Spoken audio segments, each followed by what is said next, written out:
2022년 8월 16일 화요일입니다. 우리 다 같이 사도신경으로 신앙 고백하심으로 새벽 기도회 시작하겠습니다. 나는 전능하신 아버지 하나님 천지의 창조주를 믿습니다.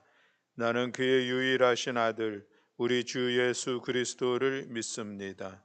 그는 성령으로 잉태되어 동정녀 마리아에게서 나시고 본디오 빌라도에게 고난을 받아 십자가에 못 박혀 죽으시고 장사된 지 사흘 만에 죽은 자 가운데서 다시 살아나셨으며 하늘에 오르시어 전능하신 아버지 하나님 우편에 앉아 계시다가 거기로부터 살아있는 자와 죽은 자를 심판하러 오십니다.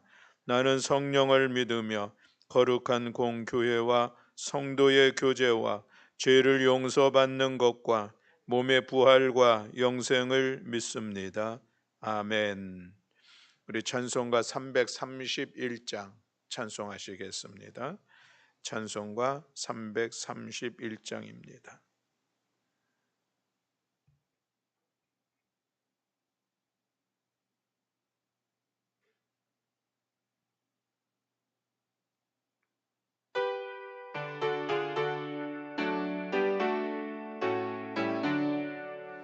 영광을 받으실 만유의 주여 우리가 명령을 따르리다.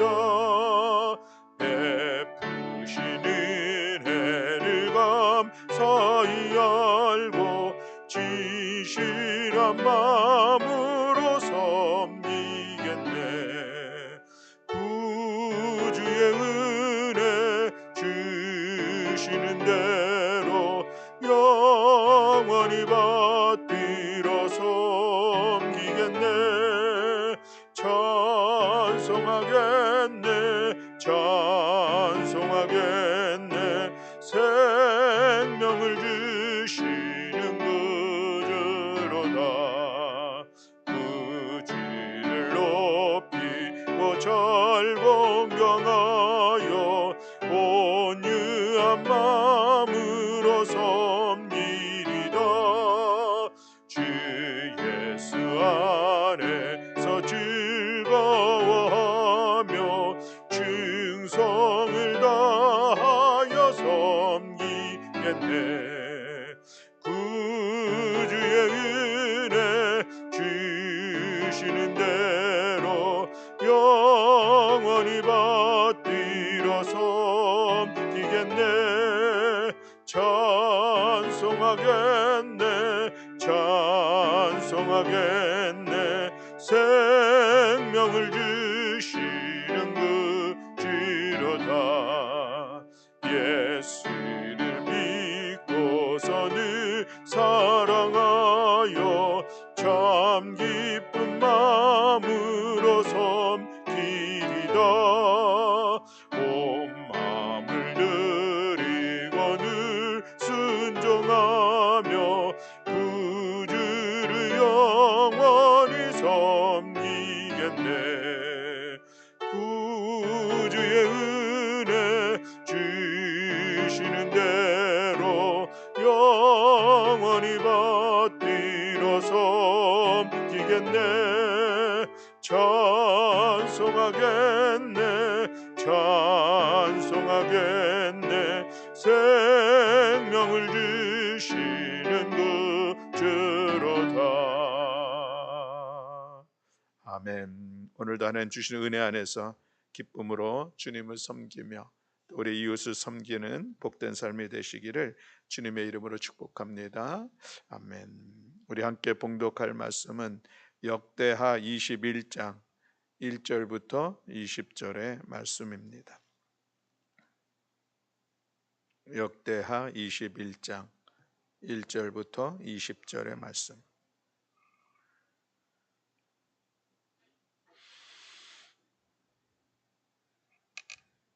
네, 우리 다 같이 한 목소리로 함께 봉독하시겠습니다. 여호사밧이 그의 조상들과 함께 누움에 그의 조상들과 함께 다윗성에 장사되고 그의 아들 여호람이 대신하여 왕이 되니라. 여호사밧의 아들 여호람의 아우들 아사랴와 여히엘과 스가랴와 아사랴와 미가엘과 스바랴는 다 유다 왕 여호사밧의 아들들이라. 그의 아버지가 그들에게 은금과 보물과 유다 견고한 성읍들을 선물로 후히 주었고, 여호람은 장자임으로 왕위를 주었더니, 여호람이 그의 아버지의 왕국을 다스리게 되어 세력을 얻은 후에 그의 모든 아우들과 이스라엘 방백들 중 몇 사람을 칼로 죽였더라. 여호람이 왕위에 오를 때에 나이가 32세라. 예루살렘에서 8년 동안 다스리니라. 그가 이스라엘 왕들의 길로 행하여 아합의 직과 같이 하였으니 이는 아합의 딸이 그의 아내가 되었음이라. 그가 여호와 보시기에 악을 행하였으나 여호와께서 다윗의 집을 멸하기를 즐겨하지 아니하셨음은 이전에 다윗과 더불어 언약을 세우시고 또 다윗과 그의 자손에게 항상 등불을 주겠다고 말씀하셨음이더라. 여호람 때에 에돔이 배반 유다의 지배하에서 벗어나 자기 위에 왕을 세움으로 여호람이 지휘관들과 모든 병거를 거느리고 출정하였더니 밤에 일어나서 자기를 애워싼 에돔 사람과 그 병거의 지휘관들을 쳤더라. 이와 같이 에돔이 배반하여 유다의 지배하에서 벗어났더니 오늘까지 그러하였으며, 그때의 림나도 배반하여 여호람의 지배하에서 벗어났으니 이는 그가 그의 조상들의 하나님 여호와를 버렸음이더라. 여호람이 또 유다 여러 산에 산당을 세워 예루살렘 주민으로 음행하게 하고 또 유다를 미혹하게 하였으므로 선지자 엘리야가 여호람에게 글을 보내어 이르되, 왕의 조상 다윗의 하나님 여호와께서 이같이 말씀하시기를 내가 내 아비 여호사밧의 길과 유다 왕 아사의 길로 행하지 아니하고 오직 이스라엘 왕들의 길로 행하여 유다와 예루살렘 주민들이 음행하게 하기를 아합의 집이 음행하듯 하며 또 내 아비 집에서 너보다 착한 아우들을 죽였으니 여호와가 내 백성과 내 자녀들과 내 아내들과 내 모든 재물을 큰 재앙으로 치시리라. 또 너는 창자의 중병이 들고 그 병이 날로 중하여 창자가 빠져나오리라 하셨다 하였더라. 여호와께서 블레셋 사람들과 구스에서 가까운 아라비아 사람들의 마음을 격동시키사 여호람을 치게 하셨으므로 그들이 올라와서 유다를 침략하여 왕궁의 모든 재물과 그의 아들들과 아내들을 탈취하였으므로 막내 아들 여호아하스 외에는 한 아들도 남지 아니하였더라. 이 모든 일 후에 여호와께서 여호람을 치사 능히 고치지 못할 병이 그 창자에 들게 하셨으므로 여러 날 후 2년 만에 그의 창자가 그 병으로 말미암아 빠져나오매 그가 그 심한 병으로 죽으니 백성이 그들의 조상들에게 분향하던 것 같이 그에게 분향하지 아니하였으며 여호람이 32세에 즉위하고 예루살렘에서 8년 동안 다스리다가 아끼는 자 없이 세상을 떠났으며 무리가 그를 다윗성에 장사하였으나 열왕의 묘실에는 두지 아니하였더라. 아멘. 할렐루야. 아멘. 우리 창세기 역대하 21장에는 이제 여호사밧의 왕을 이어서 왕에 오른 여호람의 통치 시절에 대한 그런 말씀을 기록하고 있는 것을 볼 수가 있습니다. 아사 왕 여호사밧으로 이어지는 그 왕의 시대 속에서는 하나님을 온전히 잘 섬기는 그런 나라로 백성들로 또 본인들도 스스로 그런 삶의 자리를 세워감으로 인하여서 하나님의 크신 은혜를 입었습니다. 국방력도 든든해지게 되고 경제력도 번영의 시간들을 갖게 되고 또 전쟁이 없는 평화의 시간들도 갖는 그런 모습들이 있었음을 볼 수가 있는데, 근데 이 여호람은 또 왕이 되어지면서 또 전혀 또 새로운 모습으로 나라를 이끌어가며 그 나라를 파멸의 길로 나아가는 그런 모습들을 오늘 우리가 본문을 통해서 볼 수가 있습니다. 통치 기간이 겨우 8년밖에 안 되었는데 이 8년 동안 유다가 아주 극심한 어려움 속에 빠지게 되는 그런 모습이죠. 다시 회복할 수 없을 정도로 나락에 떨어지게 되고, 그리고 이제 그것이 여호람 왕뿐만이 아니라 이어지는 그 왕 아하시아와 또 아달랴 또 요아스 이렇게 이어지는 왕들의 시간들을 보면 아주 혼란한 정국을 만들어 가게 되는 그런 말씀을 볼 수가 있습니다. 여호사밧의 뒤를 이어 왕이 된 여호람 즉위하였고, 나름 왕권이 세워지자 그가 제일 먼저 한 일은 무엇입니까? 4절 말씀에 보면 여호람이 그의 아버지의 왕국을 다스리게 되어 세력을 얻은 후에 그의 모든 아우들과 이스라엘 방백들 중 몇 사람을 칼로 죽였더라라고 말씀하고 있습니다. 이것은 자기가 이제 왕권을 가지고 나라를 통치함에 있어서 뭔가 견제할 세력들, 뭔가 걸림돌이 될 거라고 생각하는 그 세력들을 이제 칼로 정리한 그런 말씀을 오늘 우리가 볼 수가 있는 것이죠. 사실은 이 여호사밧 왕이 그 앞에 보면은 이제 7명의 아들들이 있었는데 여호람이 맏아들이니까 왕위에 세우게 됐고, 그리고 나머지 아들들에게는 은금 보물 충분히 주고 또 관할 성읍도 주고, 그래서 서로 안정된 관계 속에서 이루어가려고 나름 지혜롭게 했는데, 그만 이 여호람이 그 아버지의 뜻을 또 잘 깨닫지 못하고 그리고 이 형제들을 다 죽이는 그런 안타까운 시간들을 갖게 되는 것을 볼 수가 있습니다. 근데 이 아들들의 모습을 뒤에 엘리야 선지자의 글에서 보면은 그들이 너보다 더 선했다라고 이야기하는 것을 보면은 뭐 모반을 배반을 하려다가 그것이 발각이 되어 죽은 것은 결코 아닌 것을 우리가 볼 수가 있습니다. 이것이 여호람의 한 모습이라 우리가 볼 수가 있고, 또 그리고 6절에 있는 말씀에 보면은 이것이야말로 참으로 하나님 앞에 돌이킬 수 없는 그런 엄청난 잘못을 저지른 것을 볼 수가 있습니다. 우리가 6절의 말씀을 함께 봉독하겠습니다. 6절 말씀. 그가 이스라엘 왕들의 길로 행하여 아합의 집과 같이 하였으니 이는 아합의 딸의 그 아내가 되었음이라.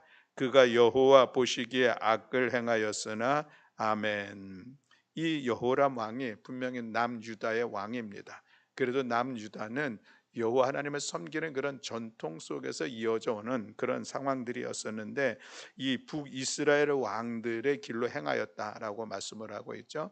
북이스라엘은 여로보암으로부터 시작하게 되었는데, 그때부터 금송아지 만들고 섬기는 우상들을 섬기는 그런 전통으로 북이스라엘이 진행되고 있었는데, 그리고 바알과 아세라 이방의 신들을 섬기는 그런 과정들로 나아가고 있었는데, 이 여호람이 이 남유다의 신앙의 전통을 벗어나서 북이스라엘을 따라서 이방의 신들을 섬기게 했다라는 그런 말씀의 내용이죠. 어찌하여서 그런 일들이 일어났을까? 6절에서는 이는 아합의 딸이 그의 아내가 되었음이라. 그가 여호와 보시기에 악을 행하였으나라고 말씀을 하고 있습니다. 그러니 그 원인을 따져 보면은 이제 이 여호람이 결혼을 해서 했는데, 그 결혼한 그 왕비가 누구입니까? 아합의 딸, 이제 다음에 나오겠는데 아달랴라고 하는 이 아합의 딸과 정략 결혼을 함으로 인하여서 그 왕비의 영향력을 받아서 하나님을 섬기는 그 신앙에서 이방을 섬기는 그런 모습으로 나아갔다라고 말씀을 하고 있는 것이죠. 사실 이 아합의 딸과 결혼하는 것은 그 아버지 여호사밧이 정략 결혼을 통해서 그렇게 결혼을 하게 되었습니다. 그리고 여호사밧 시절에도 그것으로 인하여서 하나님의 징계의 시간들이 있었음을 보게 되는데, 그렇다고 하면 이 여호람도 자기의 책임이 있는 것이죠. 그래도 왕위에 올랐으면은 자기가 남유다의 왕으로서 그런 신앙의 전통을 잘 이어가야 될 그런 책임이 있는데, 그거 감당하지 못하고 아합의 딸 아달랴를 통해서 들어온 그 이방의 신들을 여심으로 섬기는 그런 모습들이 있는 것을 볼 수가 있습니다. 그것을 11절에서는 또 이렇게 말씀하고 있습니다. 여호람이 또 유다 여러 산에 산당을 세워 예루살렘 주민으로 음행하게 하고 또 유다를 미혹하게 하였다라고 말씀을 하고 있는데, 이것이 음행했다고 하는 것은 하나님만을 섬겨야 될 사람들이 또 다른 신을 섬기는 그런 모습들이죠. 그것이 바로 산당을 세워서 바알과 아세라를 섬기는 일들을 이스라엘 남유다의 백성들에게 행하게 했다라고 말씀하고 있는 것을 볼 수가 있습니다. 그것으로 인하여서 여호와 보시기에 악을 행하였고, 하나님께서 그 여호람과 그 남유다의 그 통치의 시간들 속에 그것에 대해서 응징하기를 심판하시기를 원하셨지만, 7절에 보면 그래도 다윗과 더불어 약속하신 그 언약, 다윗의 혈통을 통해서 왕위를 굳건하게 세우겠다는 그 약속의 말씀이 있기에 하나님께서 그렇게까지는 하지 않으셨다라고 말씀하고 있는 것을 볼 수가 있습니다. 그러나 그런 상황들을 통하여서 이제 이 남유다의 어려움들이 다가오게 되는데, 그것은 이제 왕권이, 나라가 점점 그 영향력이 작아지는 것이죠. 국력이 쇠약해지는 것입니다. 그로 인하여서 일어난 현상이 에돔이 배반을 하는 그런 시간들을 갖게 되고, 또 림나도 배반하여서 이제 남유다를 따르고 조공을 하고 그런 관계들이 깨어지는 그런 모습들을 볼 수가 있습니다. 이 상황들은 이제 나라가 그만큼 약해졌다라고 하는 것을 증명할 수 있는 그런 말씀인 것이죠. 그런 와중에 또 이제 그 상황들 속에서 선지자 엘리야가 여호람 왕에게 편지를 보낸다, 글을 보냈다고 12절에 말씀을 하고 있죠. 이것이 좀 특별한 것은 이 당시에 이 엘리야는 활동하던 지역이 북이스라엘이었습니다. 아합 왕의 시절에 강력하게 또 이방을 섬기는 바알 신과의 대결, 이런 것들을 우리가 알고 있는데, 그래서 선지자 엘리야가 북이스라엘에서 활동을 하면서 우상 이방 신들을 섬기는 것에 대해서 강력하게 그것을 잘못하고 또 대항하기도 하고 싸우는 그런 시간들도 있었는데, 가만히 보니까 남유다도 그런 모습이 있는 거예요. 그래서 남유다의 왕에게 편지를 보낸 그런 내용이다라는 그런 말씀이죠. 그 편지를 보내면서 책망한 것은 그렇습니다. 이 여호람 왕이 그래도 남유다의 왕으로서 여호사밧의 길, 아사의 길로 행하고 하나님을 섬기는 그런 믿음의 길로 이끌어 가야 되는데, 그렇지 못했다는 것이죠. 13절에 보면 오직 이스라엘 왕들의 길로 행하여 유다와 예루살렘 주민들이 음행하게 하기를 아합의 집이 음행하듯이 하며, 또 내 아비 집에서 너보다 착한 아우들도 죽였고, 그래서 여호와가 내 백성과 내 자녀들과 내 아내들과 내 모든 재물을 큰 재앙으로 치시리라. 또 너는 창자의 중병이 들고 그 병이를 날로 중하여서 창자가 빠져나오니라 라고 엘리야 선지자가 이제 경고하면서 경고의 서신을 보냈던 것이죠. 그 일들로 인하여서 이뤄진 상황, 첫 번째 상황들은 뭐냐면은 내 백성과 내 자녀들과 내 아내들과 내 모든 재물을 큰 재앙으로 치시리라 말씀하였는데, 그것이 이루어진 것이 16절 이하에 나오는 그런 말씀입니다. 아라비아 사람 블레셋과 아라비아 사람들을 통하여서 이제 여호와람을 치게 하셨다라고 말씀을 하고 있는 것이죠. 이것이 엘리야 선지자의 첫 번째 경고가 이루어지고 있는 그런 말씀입니다. 그들이 올라와서 유다를 침략하여 왕궁의 모든 재물과 그 아들들과 아내들을 탈취하였고, 그저 막내 아들 여호아하스만 남게 되었다라는 그런 말씀이죠.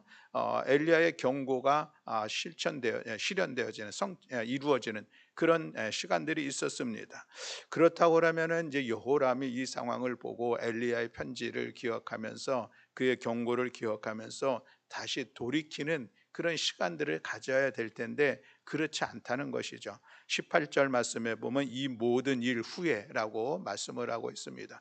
이것은 이제 1차적으로 하나님께서 여호람과 그 나라를 심판하셨던 그 사건이 있었는데, 그럼에도 불구하고 그가 하나님 앞에 돌이키지 아니함으로 인해서 두 번째로 경고된 것이 이제 또 다시 이루어지는 그런 말씀이 기록되고 있는 것이죠.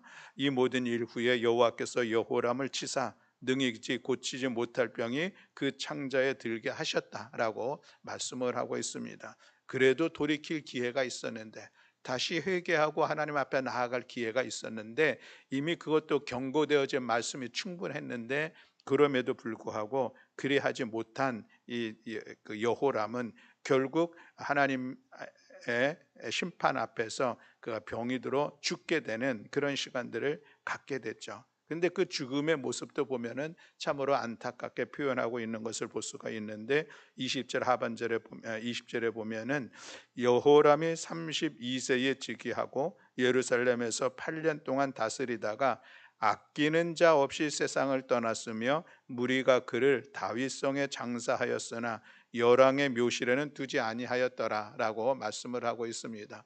그러니 이 여호람은 백성들로부터도 인정받지 못했던 그런 모습, 그래서 홀로 외롭게 쓸쓸하게 그 죽음을 맞이했었던 그런 모습들, 그 열왕의 묘실들에 같이 왕들의 그 자리에 같이 무덤이 되었어야, 그 장사가 지냈어야 되는데 그렇지도 않고 어딘지는 모르지만 그저 다윗성 한 구석에 장사되었다, 이런 표현을 하고 있는 것을 볼 수가 있습니다. 이것이 여호람이 왕에 올랐을 때에 일어났던 그런 일들을 전해주고 있는 그런 말씀입니다. 오늘 우리가 본문의 말씀을 통하여서 역대기에서 계속해서 이어져 가는 것은 이스라엘 그 나라는 남유다, 그 나라는 하나님의 은혜 안에서만 세워질 수 있는 그런 나라요. 그러니 그들은 하나님만을 섬기고 하나님의 말씀을 따라 살아가는 그런 삶과 나라를 세워가야 한다는 것을 다시 한번 확인해 주고 있고, 그렇지 못할 경우에는 하나님의 심판이 임하여서 고난과 시련의 시간을 지낸다는 것을 다시 한번 말씀하고 있습니다. 그러니 이스라엘 백성들이 이제 포로기의 시간을 지나고 다시 고국으로 돌아와서 새로운 나라를 건설할 때에 이것이 그들에게는 또 큰 경고의 말씀이 되었으리라 생각이 됩니다. 그러니 우리 다시 한번 하나님의 나라를 이 땅 가운데 세워보자. 하나님만을 섬기고 하나님의 말씀으로 우리가 이 나라를 다시 세워 하나님께서 기뻐하시는 우리 이 나라를 이루기를 소망하며 마음을 모았으리라 생각할 만한 그런 교훈을 주는 귀한 말씀인 것이죠.